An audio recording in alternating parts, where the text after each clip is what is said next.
You've arrived at the end of the course. Congratulations. This is a great time to add your certificate of completion to your LinkedIn Learning profile. So when people are looking for folks with skills with Power Pages, they can find you.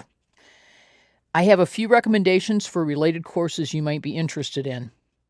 First, if you would like to learn more about how to modify tables in the Dataverse, how to modify views in the Dataverse, I recommend Microsoft Power Apps using the Dataverse, which will give you all of the information that you need to know to be able to modify the Dataverse so that you can use the tables, forms, and views to create your sites using Power Pages. One of the things that we can add into Power Pages, into a website, is a chatbot that's created using Power Virtual Agents. And if you're interested in that, take a look at Learning Microsoft Power Virtual Agents.